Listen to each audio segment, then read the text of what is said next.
Triple तलाक का दंश लंबे समय में हिंदुस्तान की महिलाओं ने झेला है, लिहाजा सरकार ने ट्रिपल तलाक के खिलाफ कानून लागू कर दिया।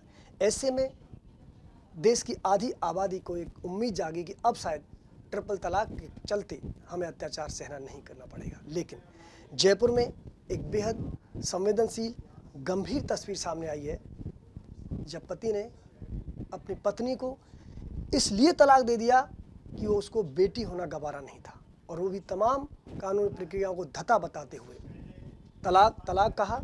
और आज पीड़िता दर दर की ठोकरें खा रही है, न्याय की गुहार लगा रही है। ऐसे में सवाल ये भी खड़ा होता है कि जब कानून का कवच हमारे पास है तो कानून की पालना कराने की जिम्मेदारी जिनके कंधों पर है वो अगर बखूबी निभाएं तो शायद इस तरह की तस्वीर देखने को नहीं आए। आज अपनी मासूम सी बेटी को लेकर थाने गई हैं, मामला दर्ज हो गया है, निशात बेगम के पास आई हैं क्योंकि अब उन्हें न्याय चाहिए। मैम, ये जो घटना हुई है आखिर क्या वजह थी, क्यों दिया उन्होंने तलाक? ये वजह यही थी कि बेटी पैदा हुई है और दहेज में कार क्यों नहीं दी, दहेज ज़्यादा क्यों नहीं दिया, और बस दूसरा रीज़न था कि खाना बनाना नहीं आता। तो क्या आपको खाना बनाना नहीं आता? मेरे को खाना बनाना आता है, वो लोग तो बस बहाना चाहते हैं ना छोड़ने का, तो बस उनको यही चाहिए, खाना बनाना, बेटी और दहेज, ये तीन बात ऐसी इन्होंने पॉइंट पकड़ रखे। मैम, आपकी तो बेटी हुई है ना, क्या यही उनको गवारा नहीं हुआ? तो आपने नहीं समझाया कि ये तो हम दोनों की बेटी है। आपके मजहब में भी बेटी को बहुत ही प्यारा माना गया है, उम्मीदों भरा माना गया है, और आज तो पूरी दुनिया में बेटी और बेटे की बराबरी की बातें हो रही हैं। तो क्या आपने नहीं समझाया पति को कि इस तरह की मानसिकता मत रखो, ये आपकी बेटी है? जी, मैंने वो ऐसा जब इनको समझाया कि अपने मज़हब में तो बेटी जब होती है तो हुजूर का सलाम आता है, तो बोलते हैं कि पापनों के होती है बेटियां, और बेटियों से वंश थोड़ी ना चलता है, लड़कों से चलता है वंश। तो आप पर क्या बीती जब ये तस्वीर आपने भोगी? मेरे दिल पे बहुत ये सब बहुत फील हुआ कि जब सास ने ऐसा बोला तो मैंने दिल में सोचा कि भाई आप भी तो एक लड़की हो, आप भी तो बेटी हो, आपके भी तो बेटियां पैदा हुई है, तो बेटी होने से बोलते हैं कि वंश नहीं चलेगा, लड़कों से चलेगा वंश। आपने कोशिश की कि परिवार ना टूटे, तलाक तक नौबत नहीं आए, क्योंकि बेटी है तो बेटी के बाप पर साया भी बना रहे? मैंने बहुत कोशिश की कि मेरा अपना रिश्ता बना रहे, मेरा घर नहीं टूटे। मैं हर लेवल पे हर जगह गई, पर वो अमान किसी भी तरह से रेडी नहीं था। उसने यही कहा सबसे कि मैं सुसाइड कर लूँगा, ट्रेन के नीचे कट जाऊँगा अगर इनको रखूँगा तो क्योंकि बेटी पैदा हुई है, बेटी, और मेरे को कार चाहिए थी बस। फिर ये कैसे हुआ, ये पूरा मामला कैसे हुआ? ट्रिपल तलाक कैसे दिया उसने? क्या कोई कागजी कानून अपना, या क्या घटना क्या हुई थी उस दिन? सिर्फ ओनली ट्रिपल तलाक, तलाक तलाक तलाक, स्टैंड तलाक। कब की बात है ये? उस समय आप कहाँ थे, कौन लोग मौजूद थे? जब कौन सी डेट की बात है ये? ये 23 सर, जब हमारा राज़ीनामा हुआ, धोखे से हमसे राज़ीनामा करवा लिया। राज़ीनामा करवाने के बाद हमें अलग रेंज पर लेके गए लूनियावाज़ में, उस रेंज के ऊपर भी रहने के लिए तैयार थी। वहाँ पर रह गई मैं, 2 दिन के लिए रखा, वो भी भूखा। जब पैसे मंगवाए पापा से तो पापा राशन के पैसे देकर गए। राशन लाने के बाद ही जस्ट उसी दिन मुझे घर पर बोला कि चल अब घर छोड़ूंगा तेरे को, और जो खाना है वो खाड़ लेना, बस मेरे को तो ये केस को रोकना था। जब वहाँ पर लेकर गए तो घाट गेट पे आते आते मुझे गाली गलौज करने लगे, और उसके बाद घर आ गए। घर पे आके पापा की तबीयत ख़राब थी, सबके सामने बोले कि तलाक तलाक तलाक, जाओ मेरे नाम के बिल फाड़ो, जो खाना है वो खाड़ो। मैं इसको तलाक दे रहा हूँ, तलाक तलाक तलाक।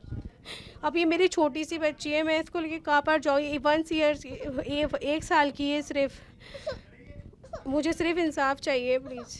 आपको और भी परेशान किया जाता था? मारपीट होती थी आपसे? मुझे बहुत मारपीट किया, बहुत परेशान किया मेरे ससुराल वालों ने, पर मैं हर चीज़ के लिए कॉम्प्रोमाइज़ करने के लिए तैयार थी, पर वो लोग रेडी ही नहीं थे। वो लोग बोलते थे कि हम तो ऐसे ही लड़कियां चेंज करेंगे, जब तक हमारे लेवल की कोई लड़की नहीं मिलेगी तब तक हम ऐसे ही करते रहेंगे शादी, और ऐसे ही तलाक देते रहेंगे। ऐसी तलाक देते रही कहा? जी, ऐसे ही तलाक देते रहेंगे हम, तो हमारी लेवल की लड़की चाहिए मेरे को तो। थाने में गए? जी, मैं थाने गई, जब मुकदमा दर्ज कराया तो उन लोगों ने मुझे बहुत सपोर्ट किया, पुलिस वालों ने हाथ वाथ मेरा मुकदमा दर्ज किया। अभी वो गिरफ्तार कर लिया है? अभी कोई गिरफ्तार नहीं किया उन्होंने। ये तस्वीर है जो जयपुर से निकल कर आ रही है। महज 2 साल शादी को हुए हैं, लेकिन सिर्फ इस बात को लेकर कि बेटी को पैदा हुई है, खाना बनाना नहीं आता, दहेज नहीं दिया, और केवल तलाक तलाक कहकर तलाक दे दिया। फिलहाल मामला दर्ज है, हालांकि पुलिस ने अब इसको गिरफ्तार नहीं किया। मेरे साथ निशात हैं, सामाजिक कार्यकर्ता हैं। ट्रिपल तलाक का कानून जब हिंदुस्तान में पास हुआ तो इन्होंने बहुत लंबा संघर्ष किया था और लंबे समय से इस मांग पर लड़ी हुई थी, अड़ी थी और उनकी भी एक जीत इसमें मानती हैं। मैम, बड़ी उम्मीद जागी थी कि शायद इस तरह की तस्वीरें अब देखने को नहीं मिलेंगी, कहीं ना कहीं कानून का खौफ होगा, डर होगा, इस तरह अब बेटियों को लेकर कहीं दर दर की ठोकरें नहीं खाएंगी, लेकिन ये तस्वीर आपके सामने है। और ये तस्वीर पहली नहीं है। लॉ आने के बाद में अपने राजस्थान में कई जगह ऐसे हादसे हुए हैं और वहाँ भी हम लोगों ने जाके पुलिस से बात की है और समझाइश की है। ये रामगंज, अपने जयपुर शहर का ये सेकंड मामला है। यहाँ पे जो रामगंज थाने पे ही दर्ज हुआ है, दोनों रामगंज थाने पे ही हुए हैं और मुझे इतनी खुशी है इस बात की कि थाने ने कोई मतलब बहानाबाजी नहीं किया और इसका मुकदमा दर्ज किया। पहले मुकदमा दर्ज हुआ तो वो राजीनामा करके ले गए थे। मामला हो चुका था इसमें जी, और उसके बाद राजीनामे के भी 34 दिन के बाद इसको लेने के लिए वो आए और लेके 2 दिन इसको रखा वहाँ लूनी आवास में और तीसरे दिन इसको घाट गेट के ऊपर लाते लाते गालियाँ बकते, तू ये है वो है, और दे दिया। मैं नहीं रखना चाहता, मुझे पसंद नहीं है, फिर क्यों मेरी चिपकी हुई है, ये है वो है, और मुझे तो कानून ख़त्म करवाना था। ये दिस टाइप इससे बात करी, इसने बताया। उसके बाद घर गया, गुस्से में घर गया तो इसके फादर बहुत बीमार थे, तो 2-4 लोग और भी तबीयत पूछने आए थे, रिश्तेदार, उन सब के सामने इसने इंस्टेंट तलाक दिया, जो कि कानूनी अपराध है। और मुझे सख्त अफसोस है इस बात का कि बहुत मेहनत के बाद ये लॉ आया है, लेकिन इसका इम्प्लीमेंट ना तो थानों पे सही से हो रहा है, ना सरकार को इसकी परवाह है, ना कोर्टों को इसकी परवाह है। तो ये बच्चियां करें तो क्या करें हैं? पहली हिंसा घर में भुगत रही हैं और दूसरी थाने पे और तीसरी कोर्ट में, तो हम न्याय की उम्मीद लेके कहाँ जाएं? तो एक हमारे पास न्याय का ही सहारा है, कानून का ही सहारा है।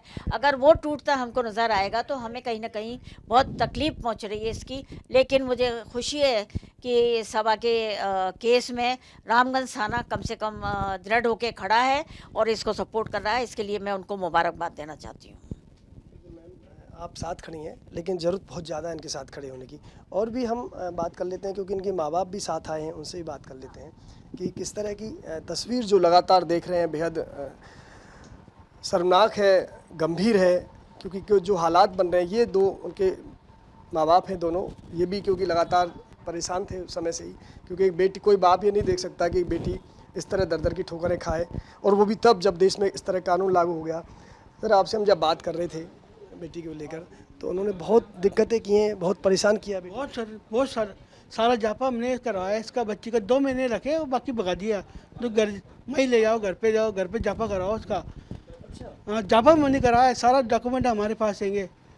सिर्फ 2 महीने रखा, फिर बाद में हस्ताक्षर करवाता है इसका मियाँ, साइंस करवाता है। इसको साइंस करेंगे जब भी हम रखेंगे। उसके बाद कहता है था हमें दहेज कम मिला, दहेज सिर्फ अपन ने कार के अलावा दुनिया भर का सामान दिया है इसको। बेटी को लेकर ही परेशान था, बेटी पैदा क्यों हो गई? हाँ, बेटी पेशेंट के ये कहता है, इसकी माँ जेबुन नाम है उसका, वो कहती है लड़की के बदले मनुष्य होके होती है लड़की, मनुष्य होके होती है लड़की। अब सब ने कहा तू भी लड़की है ना, तू भी मनुष्य है क्या? तो वो बोलती है क्या, नहीं मैं नसीब वाली हूँ, मैं यहाँ मेल है, मेरे पास हवेली है। परेशान है, माँ भी उनकी साथ आई है। हम जिस तरह बेटी बता रही हैं कि 2 साल माँ शादी को हुए उनके, ज़्यादा समय हुआ नहीं। बेटी पैदा होने का ज़्यादा उसको था कि बेटी क्यों पैदा हो रही, दहेज क्यों नहीं दिया, खाना बनाना नहीं आता। देखिए, जिस दिन से मेरी बच्ची की शादी हुई है उस दिन से अमान ने और जयपुर ने बहुत परेशान कर रखा है ना। माँ बोलती हैं कि मेरे बच्चे के लिए तो दहेज में कार आनी चाहिए थी, तेरे माँ बाप ने तो कार ही नहीं दी। और बेटा कहता है इतना कम दहेज दिया, फिर बोलते हैं कि इसे तो खाना पकाना नहीं आता है। फिर ये 2 महीने की प्रेग्नेंट हुई, इसे हमारे घर पटक दिया पियर में। हमने 9 महीने तक इसे अपने घर रखा, सारा इसका खर्चा हमने करा, डिलीवरी भी हमने करवाई। डिलीवरी जिस समय हुई हमने फ़ोन करा कि भाई लड़की हुई है, आ जाओ आप लोग, तो कोई नहीं आया, न सास आई, न ससुर, न मियाँ, कोई नहीं आया। उसके बाद हम हमारी बच्ची को डिलीवरी के बाद, छुट्टी के बाद हमारे घर ले गए। ले जाने के बाद फिर 3 महीने बाद में, जब 3 महीने की बच्ची होती है, तो हमने 5 आदमियों से मीटिंग बिठाई कि भाई आप लोग कहो बच्ची आ गई, अब तो घर बसा लो। हमारी बच्ची कह रही जैसा चाहेंगे मैं वैसे रहूँगी, मैं तो हर तरह से रहने को तैयार हूँ। फिर 5 आदमी उन्होंने समझा के भिजा दिया, फिर 2-4-8 दिन रखा, फिर उसे भगा दिया। और कहने लगे कि हम तो रखना ही नहीं चाहते। माँ कहती मैं तो दूसरी चाहती।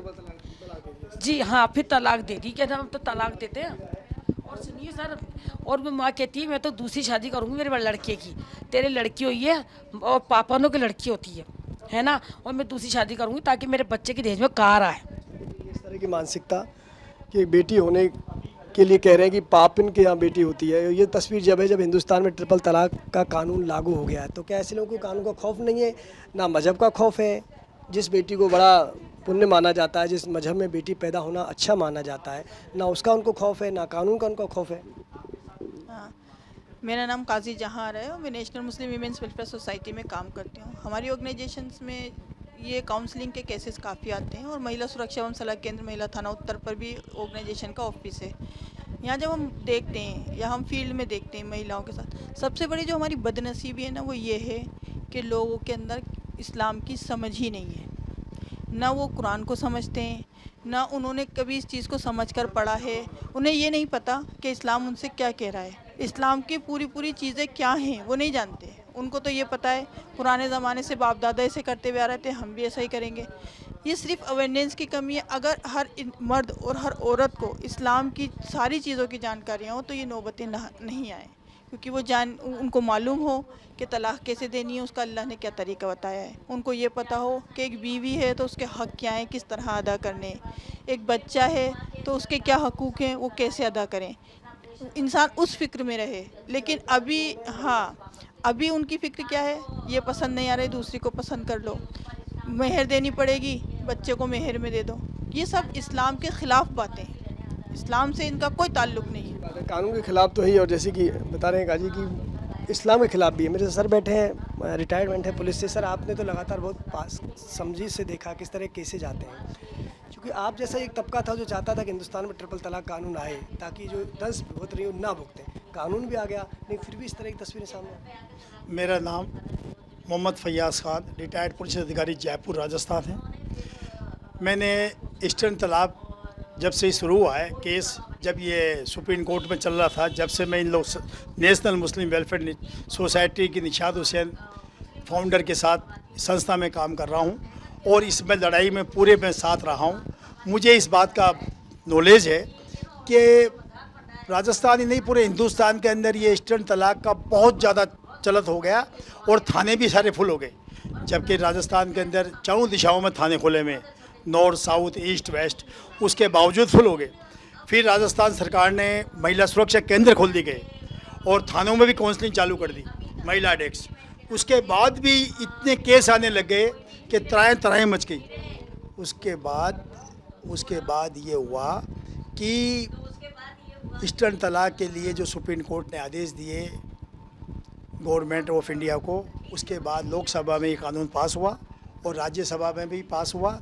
उसके बाद फिर इसको कानून बनने के बाद और इसको अंकुश लगने के बाद पूरे राजस्थान के अंदर इस तरह के केस होना 0% पा गया। अभी फ़िलहाल जो है ये 2-3 केस दर्ज हुए हैं, जो 2 जयपुर में हुए हैं। तो इसमें क्या है कि जब तक भय नहीं होगा तो इसके अंदर सुधार नहीं होगा और भय होना बहुत ज़रूरी है। और ये जो अभी केस हुआ है इसमें नेशनल मुस्लिम वेलफेयर सोसाइटी की फाउंडर निशाद हुसैन जी की पूरी टीम सब काम कर रही है। और देखिए, बिल्कुल सही है, कानून लागू होना अलग बात है, लेकिन जब तक कानून का सही पालना नहीं होगी और दोषियों को सज़ा नहीं मिलेगी तब तक इस तरह की तस्वीरें सामने आती रहेंगी। वीडियो जर्नलिस्ट राजू चौधरी के साथ लाल सिंह फौजदार, न्यूज़ नेशन, जयपुर।